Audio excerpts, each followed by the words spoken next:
Dans une petite ville où les rues semblaient toujours un peu trop silencieuses, vivait Lina, une adolescente au sourire discret. Avant, elle riait souvent. Avant, elle rêvait fort. Mais ça, c'était avant. Un matin d'hiver, tout a changé. Le téléphone a sonné, et avec lui, le monde de Lina s'est effondré. Son père, parti travailler comme tous les jours, ne rentrerait plus jamais. Un accident, quelques mots froids, et plus rien n'avait de sens. Les jours suivants passaient comme dans un brouillard. Les gens parlaient autour d'elle, mais leur voix semblait lointaine, étouffée. À l'école, elle regardait par la fenêtre sans vraiment voir. Les souvenirs la poursuivaient.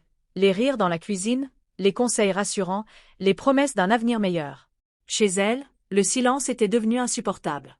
Sa mère essayait d'être forte, mais Lina voyait bien les larmes qu'elle cachait. Elle vivait côte à côte, chacune enfermée dans sa douleur, sans savoir comment se parler.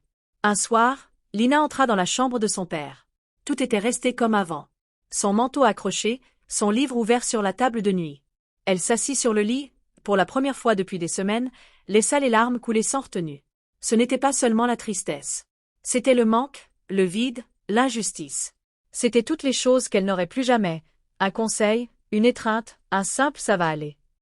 Mais au milieu de ses sanglots, quelque chose changea. Elle se rappela les mots que son père lui répétait souvent. Même dans le noir, il y a toujours une petite lumière quelque part. Alors, doucement, Lina se releva. La douleur était toujours là, immense, mais elle comprit qu'elle devait apprendre à vivre avec. Pas pour oublier, mais pour continuer. Parce que parfois, les histoires les plus tristes ne finissent pas vraiment, elles deviennent juste des histoires de courage.